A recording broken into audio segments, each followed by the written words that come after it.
COVID has made it a real challenge to prosecute these cases in a hurry, but investigators say early on they knew they had the right person. Robbrie Thompson into court alone, save for the court security deputies and his defense attorneys and possibly some family. But for the one who was convicted of killing, a huge outpouring of community support at the time of the robbery and deadly shooting of the beloved store owner, 79-year-old Soon Ja Nam. It was a Saturday evening at the Nam's Handy Corner grocery store. Two armed robbers came in demanding money, which investigators say she handed over, but was shot in the back anyway. A very nice old lady got shot and killed by a coward. The investigation led to then 16-year-old Thompson, who was also charged with killing his friend and accomplice, Franklin Tuo. They were friends at Decatur High School in Federal Way.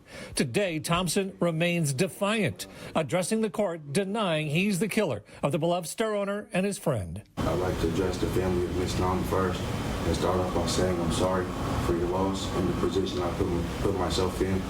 I apologize for being an irresponsible child without thinking. The decision I made was impactful and regrettable. Regardless of what the state can prove and how they make it seem, I did not kill Miss Nam. I didn't pull the trigger.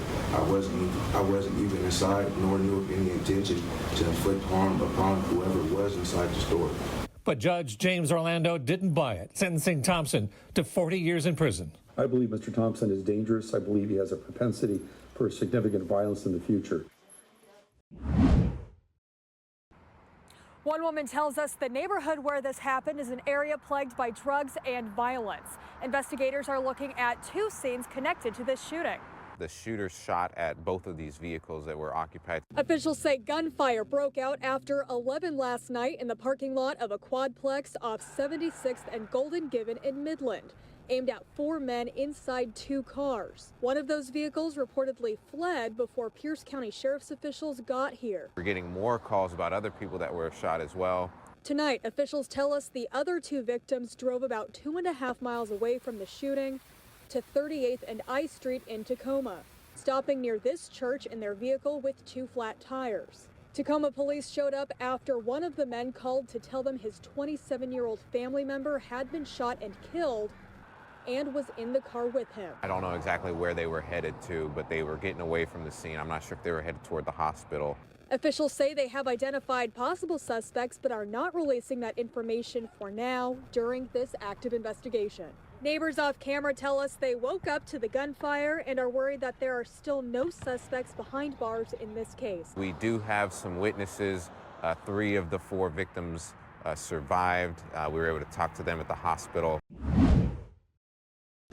It sure did, Michelle. We were down there that night. Just heartbreaking to see the impact it had on so many lives. So here's what's coming up. Next month, they'll each have one last hearing before they finally go to trial.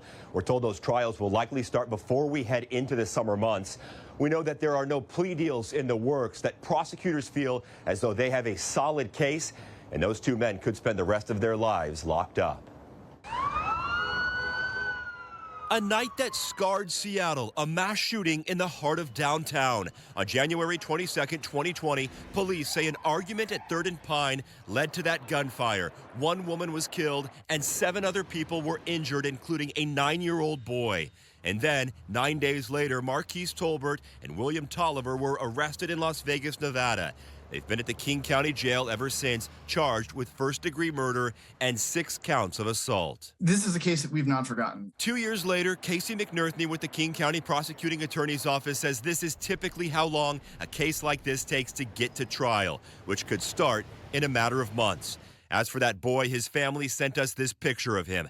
He's 11 now, and they say he's recovered and enjoying life. Here he is, riding his bike.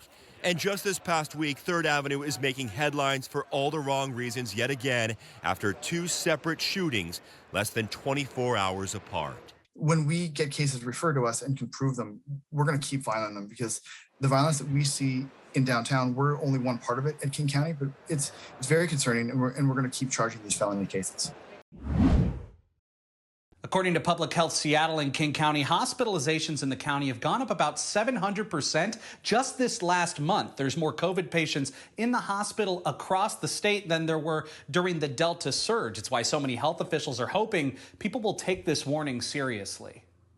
It's been a difficult message from the Department of Health for quite some time. Our hospitals are completely full. If you look at the data from the Department of Health, our 7-day hospitalization rate is so high that it's almost off the original chart that was generated on its dashboard. Public Health Seattle and King County says there's minor optimism when it comes to overall case counts, but the big area for concern is still those hospitals. We really need to learn about the unpredictability that this virus has and to be prepared for future scenarios. And some of that preparation, according to hospital officials, needs to be proactive among folks considering whether to head to healthcare facilities for treatment while Omicron is spreading. It's really heartbreaking. Cassie Sauer with the State Hospital Association joined Public Health in pleading with people to get vaccinated in the hopes of alleviating the pressure on local hospitals.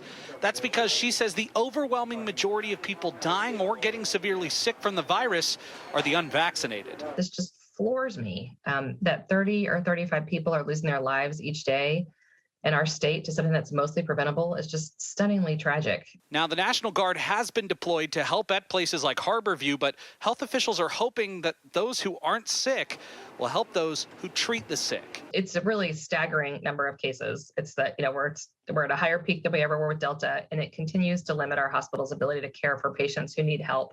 Hi, everyone. I'm Preston Phillips from KOMO News. Thanks for checking out the KOMO YouTube channel. You can see more of our videos right here by clicking on the video links for more news from the Seattle area and Western Washington. Oh, and don't forget to click the subscribe button below so you don't miss our YouTube updates.